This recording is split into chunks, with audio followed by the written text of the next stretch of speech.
Villain. Ah, Villain qui va prendre un shoot. Villain. Et le but du jeune Lucas Villain qui vient exploser le poteau mulhousien. Ça fait 1-0 pour les Rapaces de Gap.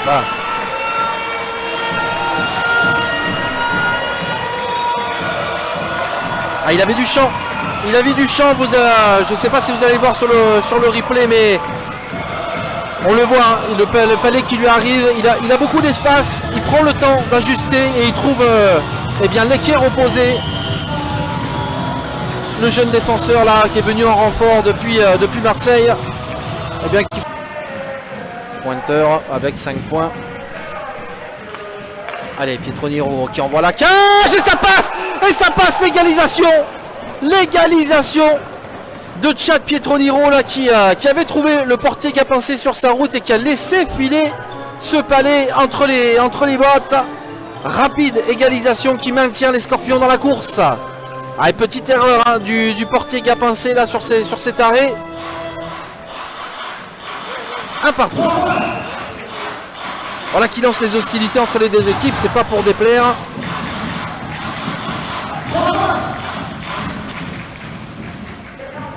Bon pressing des Mulhousiens, mais ça part vite de l'autre côté avec Joubert qui va essayer de trouver Tilly. Et peut-être Joubert, il va ajuster. Et voilà le Joubert du Rouvert qui récupère son propre rebond et qui vient redonner l'avantage aux Rapaces de Gap.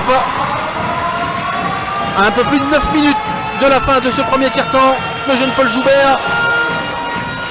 Et on le voit, il s'avance, il temporise, il le sait. Il y a Dimitri Tilly qui est à gauche. Peut-être feinte du regard, on n'était pas bien tourné, mais feinte du regard, espérons-le. Et on le voit hein, prendre un shoot, hein, c'est bien capté hein, par Morone. Il était sur la trajectoire, malheureusement il laisse un rebond que Paul Joubert avait suivi. Et du revers, ça fait 2-1. Allez, Speedy Roy qui va se remettre dans l'axe, laisser Arnaud Fort qui va prendre un shoot. Attention, c'est relâché. Et voici le but de Maxence Bortino qui récupère le rebond. Et le 3-1 pour les Rapaces de Gap, assez logiquement. Si je puis me permettre, ça chauffait depuis tout à l'heure sur la cache mulhousienne. Ça fait 3-1.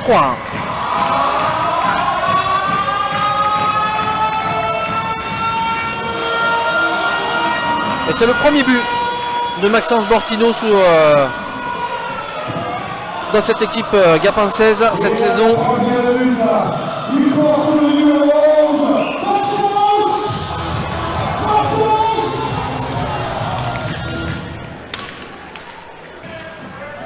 Tromper le portier et la garde.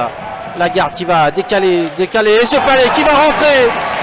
Ce palais et ce but de Mikiewicz, servi par le capitaine Romain Gutiérrez. Ça fait 4-1. Ça fait 4-1. Belle construction cette fois-ci, on a bien vu. Hein. Les hommes ont réussi à rentrer en contrôle dans la zone. Ils étaient légèrement en surnombre. Par un bus qui en fait l'avant-dernière supériorité, il me semble. Mais les statistiques, c'est fait pour être contré. Et voilà. Qu'est-ce que je disais? Et cette fois-ci, c'est bien Mathieu Pistilli qui récupère le palais. Le rebond laissé par le portier Gapincé qui vient réduire l'écart 4-2 ici à l'Alp Arena.